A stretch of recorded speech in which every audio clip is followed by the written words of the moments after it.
A reading from the book of the Acts of the Apostles.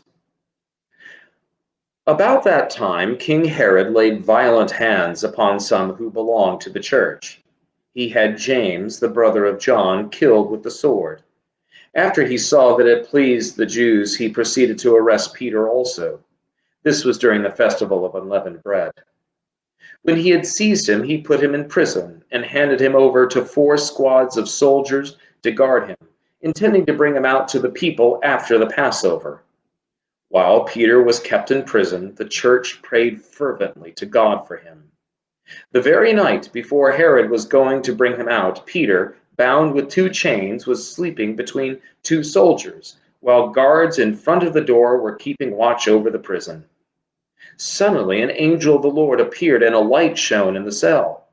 He tapped Peter on the side and woke him, saying, "Get up quickly," and the chains fell off his wrists. The angel said to him, "Fasten your belt and put on your sandals." He did so. Then he said to him, "Wrap your cloak around you and follow me." Peter went out and followed him. He did not realize that what was happening with the angel's help was real. He thought he was seeing a vision.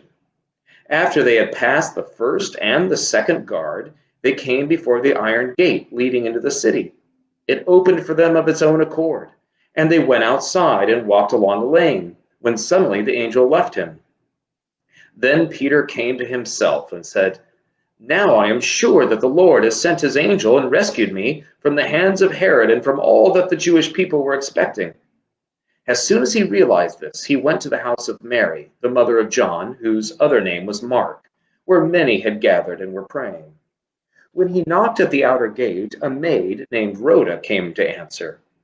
On recognizing Peter's voice, she was so overjoyed that, instead of opening the gate, she ran in and announced that Peter was standing at the gate. They said to her, "You are out of your mind." But she insisted that it was so. They said, "It is his angel."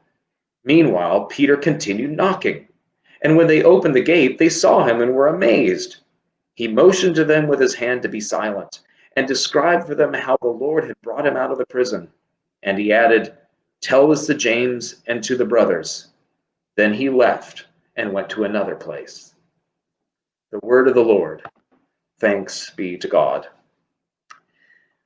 Well, in this story from the Acts of the Apostles, for those of you who've been kind of journeying with me in Unheard Words of the Apostles, you remember we did this.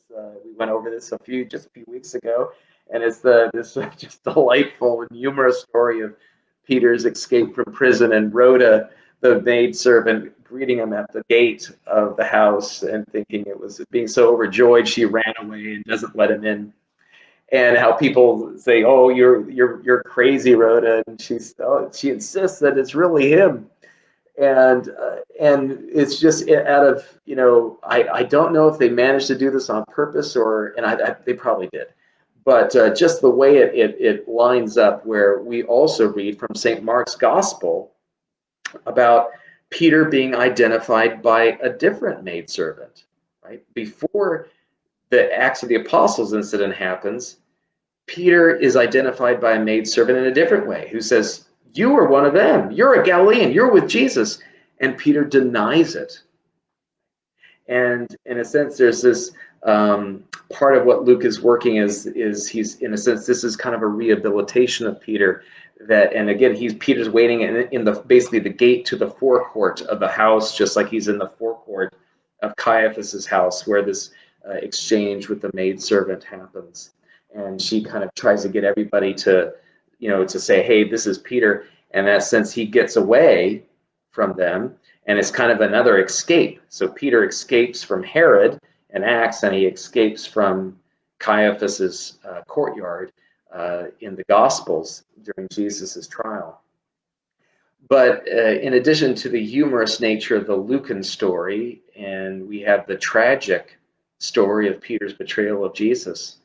I guess what I think about it kind of has these two kind of come and bounce off of each other in the office readings, is to say, we can, as who was it say, you can fool some of the people some of the time, but you can't fool all the people all the time.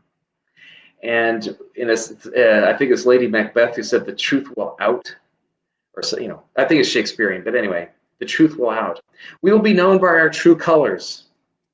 And in a sense, we will at some point get called out for who we truly are.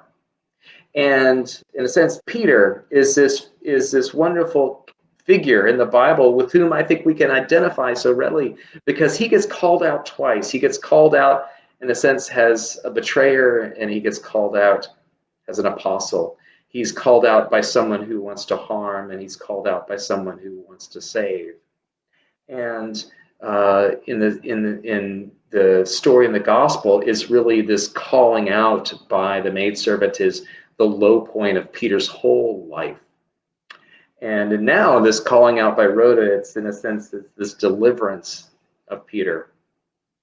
And I think part of the challenge of walking in Christ and having a Christian life of integrity is being called out for the right thing, being called out and identified as someone who has been saved by Jesus, identified for our best self, identified as someone who brings good news rather than identified as someone who will deny Jesus. Will we deny who we truly are in Christ? Will we deny Christ himself?